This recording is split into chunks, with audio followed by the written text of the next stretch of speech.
Aujourd'hui, on va parler argent, flouze, pépette. Bonjour les amis, je suis Agathe, tarologue et conférencière. Bienvenue sur ma chaîne. Une fois n'est pas coutume, nous allons parler aujourd'hui d'une petite anecdote qui s'est passée il y a maintenant quelques années et que je voudrais partager avec vous au sujet de l'argent.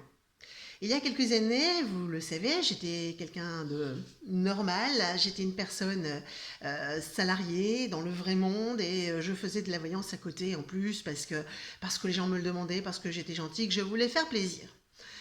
J'ai des amis qui habitent en région parisienne et le monsieur avait quelques problèmes au travail et donc tout naturellement il m'a appelé, il m'a posé plein de questions, ça a duré un bon bout de temps d'ailleurs, au sujet de son avenir professionnel, comment il allait gérer cette étape, etc. etc. Quelque temps plus tard, sa femme m'appelle et me dit: Je sens que tu ne vas pas être contente du tout, puisque mon homme est allé sur Paris voir un voyant qui ressemblait à un corbeau. Alors, je ne sais pas si le corbeau a vraiment un rôle dans cette anecdote, mais moi, ça m'a un peu marqué. Je voyais une chose un peu toute noire comme ça. Il lui a dit, ce voyant lui a fait à peu près les mêmes prédictions que toi, lui a dit à peu près les mêmes choses, et il a pris un chèque de 200 euros par contre. Et je me suis dit, bah écoute, c'est comme ça qu'on ne devient pas riche, hein, puisque moi je ne m'étais pas fait payer, puisque c'est un ami que je pensais que c'était bien de lui faire un petit plaisir. Mais en fait, je faisais plaisir à tout le monde, hein, en définitive. Et finalement, il s'avère que cet ami, eh bien, faisait plus confiance à ce voyant qui avait réclamé 200 euros qu'à moi, alors que le gars avait dit exactement la même chose, quoi. Donc, il fallait se poser la question pourquoi. Et ça nous ramène un peu à l'argent en voyance. Alors il y a beaucoup de gens qui vous disent ce que tu as eu gratuitement, donne-le gratuitement. Ouais. Alors ça, je vous le dis, c'est dans la Bible, hein, c'est dans Matthieu chapitre 25. Mais ça fait surtout référence à l'enseignement chrétien. Là, en l'occurrence, c'était pas de l'enseignement, j'étais dans un travail. Je faisais quelque chose d'utile. C'est une vraie responsabilité, donc c'est un vrai travail aussi, hein. Et je me suis rendu compte à ce moment-là que non, il y a un moment où il faut faire la part des choses. Rien dans la vie n'est gratuit, pas même l'amour de vos enfants. Pourquoi? Parce que vos enfants, ils vous aiment, mais en retour, ils attendent que vous les aimiez, et vous, vous attendez que vos enfants vous aiment. Donc il y a une espèce d'osmose, d'échange qui se fait comme ça. Et ça n'est pas rien pour rien, c'est on aime et on aime être aimé, et on donne et on veut recevoir, et c'est comme ça que la société fonctionne de toute façon.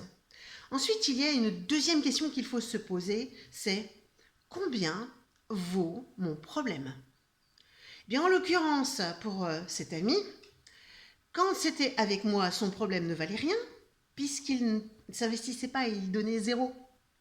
Alors que quand il allait voir une personne étrangère, il la prenait au sérieux parce qu'il l'a payé.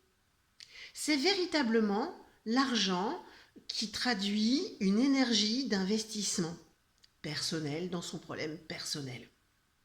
Donc là, aujourd'hui, quand un voyant vous demande de le payer, eh bien, c'est normal. C'est normal parce que d'abord c'est un métier, c'est une responsabilité, je le répète en boucle parce que c'est important d'en tenir compte, et surtout c'est parce que ça donne de la valeur à son travail et ça fait que vous allez le respecter puisque vous avez payé pour avoir le résultat de son travail. Donc ça va vraiment vous tenir à cœur de pas d'en avoir pour votre argent. C'est juste normal. Après, toute la question est de savoir combien. Et là, tout est dans la mesure. Il m'est arrivé de dire à une personne, je ne vais pas vous demander un tarif parce que c'est moi qui vous ai poussé à venir me voir, c'est moi qui vous ai un peu forcé la main. Donc ouvrez votre porte-monnaie et donnez-moi ce que vous voulez. Mais donnez-moi quelque chose. Je, la personne à qui j'avais fait ça m'avait retourné le porte-monnaie, il y avait 40 centimes. Je lui ai dit c'est bon, ça me payera mon café dans le salon. Mais sinon, on ne fait rien pour rien, y compris en voyance. Et marquez le coup aussi, que la personne quand même ait conscience que vous avez donné de votre énergie et de votre temps. Et le temps, ça se paye, ça a une valeur.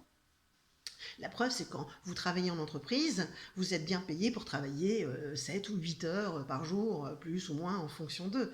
Donc le temps a vraiment de la valeur aussi. Après, tout est vraiment une question de dosage, hein. C'est-à-dire, sur Paris, les prix sont un peu plus élevés, mais on doit rester dans des moyennes un peu cohérentes. On est entre, je dirais, 120 et 200 euros sur Paris, ça dépend qui vous allez voir. Et quand vous n'êtes pas sur Paris, vous êtes entre 50 et 80 euros. C'est à peu près la moyenne. Alors, si vous payez beaucoup moins, posez-vous des questions. Et si vous payez beaucoup plus, posez-vous aussi des questions. Ça nous amène à ces plateformes finalement où tout est gratuit. Vous posez une question et on vous répond. Et en fait, quand vous regardez bien, vous recevez un mail long comme le bras qui ne dit pas grand-chose, hein, qui pourrait convenir à n'importe quelle question et à n'importe quelle personne. Et même si au début vous avez un peu l'impression que c'est gratuit, très vite ça devient payant.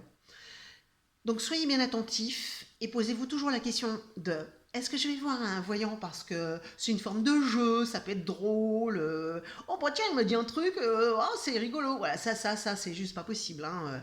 Ou alors est-ce que vous allez vraiment voir un voyant parce que vous en attendez quelque chose d'utile pour vous et dans ce cas-là, eh bien oui vous payez de son temps, de son énergie, de son utilité. Toute la question, je persiste à le dire, est une question de dosage et d'investissement. Tout ça, c'est de l'énergie, finalement. Donc, le flouze, la thune, l'argent, une énergie comme une autre. Voilà, les amis, c'est ce que je voulais vous dire aujourd'hui à propos de l'argent. Et bon, j'espère quand même que ça vous a semblé un peu amusant. Non, ça vous a pas semblé amusant. Quand on parle d'argent, c'est jamais drôle, en fait. La semaine prochaine, je vais vous parler de quelque chose de rose, qui sera quelque chose d'un peu plus personnel, d'un peu moins joyeux, mais que je voudrais partager avec vous juste avant les vacances d'été. À la semaine prochaine, n'oubliez pas les pouces bleus, abonnez-vous, cliquez sur les notifications, c'est la petite cloche, mettez des commentaires, allez, on y va.